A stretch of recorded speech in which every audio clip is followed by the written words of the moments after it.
Hey y'all, I wanted to talk to you about Lilith moving into Libra. This is something that is coming up very soon.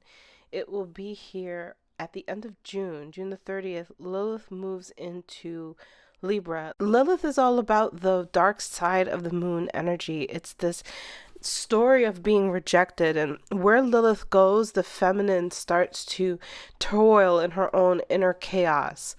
So let's back up a little bit and talk about where we're at because a lot's going to happen before Lilith moves into Libra. Where Lilith is in Virgo right now, it has been looking to bring chaos to what is cleanliness and order for you. And so there's a lot of dealing with this messiness in Virgo that we're trying to understand why we need it to be cleansed and what is the importance of self cleaning and self purifying on a physical, emotional, and mental level. This is specifically on what house it's in. The other thing that I've found with Lilith and Virgo has a lot to do with how we serve and your resistance to serving. It has this energy of being prostituted, not just in the sexual way, but in a way where you betray yourself. You say yes to doing something that you don't want to do. It's one of the victim states of Lilith and Virgo. And so the awakening here is about truly honoring what our service is and being more professional in that outcome because we are really divinely devoted to service. But if you're part of an industry where you're serving, but you feel like you're betraying yourself, you don't feel like it is your calling, like it is your true bread and butter, then Lilith will bring chaos to it. So you could see that. So some people, it's crumbling their order, and some people are gaining more order because they are on the right alignment of service. But you can also see very tainted ways of being with Lilith and Virgo. Now, there's going to be a standoff between Lilith and Neptune, right? So this is the dark side energy with Neptune, the master manipulator, right? And they're both going to be standing off. This is going to happen right when Lilith hits 29 degrees Virgo. So just before Lilith goes into Libra, Neptune is currently at 29 degrees Pisces, and Lilith will stand off with Neptune on the 21st of June to the 29th. So this is a very interesting space because this has a lot to do with our subconscious, like the collective subconscious points of views on what is tainted and what is pure. And the face off will be a huge spiritual war between the dark feminine versus this like patriarchal archetype of justice and judgment, coming from Neptune, the religion, the symbol of religion in a lot of ways against the dark feminine. And this energy, I'm really interested to see how it will play out. How can you manifest with this is to really look at where is it that you are over victimizing yourself, where Pisces is in your chart, creating yourself to be a doormat, right? These are things that you can look out for. I have a whole thing on this, worksheets on this. And where Lilith is in Virgo, this is about looking at where you need to be more professional in life, okay? And take this part with more accountability. So there's this concept of very high elitism when it comes to beauty that you're going to see start to happen here. I think you're kind of already seeing it, but it's going to get even more crazier with the exposing of beauty, elitism, pretty privilege, these types of things. And so Lilith is really wanting this pure expression of herself to be one that is free from the limitations of what beauty is. So you can see some people go too far, right? And be really kind of grotesque and want that to be beautiful. You could see people taking pretty standards and rules and really trying to make that the go-to and enticing, because Lilith is sexual. It will also be about really using beauty to manipulate and entice. And so Lilith in Libra ultimately has to go through these layers in this arena. And a lot of, I'm going to also show you some celebrities who have this. Certain people who have Lilith placement strongly are more in the limelight right?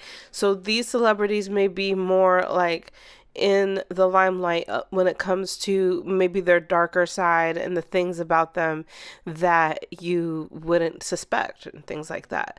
So Lilith in Libra is someone who is very good at understanding the art of beauty, right? Not everybody has this incredible knowledge, but when you come into Libra, you've sophisticated this knowledge.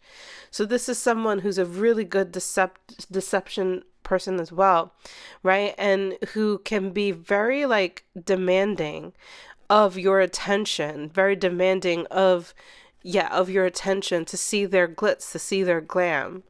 They could be very artful. And where Libra's in your chart, you may also explore some of this. Where am I too limited and not artful enough in my life? And this could also be very exciting for you to tap into this temptress. But you have to be careful, because the temptress is a role that is a gateway role to other lower perceptions of self. And even though it feels like a very enticing role to play, it can lead you into more corruption. So you have to really understand what you want out of being the temptress, where Libra is in your chart, as Lilith comes here.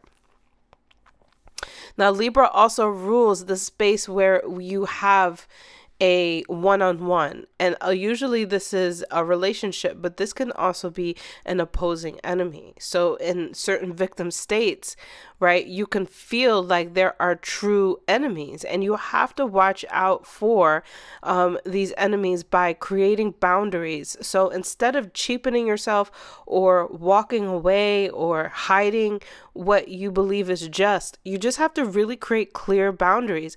Make sure that you are feeding into your people versus feeding into the enemy. So that when you are feeding into your people, the enemy is naturally going to lessen in power. So, but with Lilith and Libra, it can be very enticing to speak to the enemy, to fuel your energy towards the enemy versus the people that you're trying to help or trying to feed or connect and relate to. And there's a very slight difference when you're doing that. And you may even have some cognitive dissonance. I think this could happen a lot here because it has a lot to do with relatability, and the lack of relatability is recognizing that you're literally not relating to the person in front of you.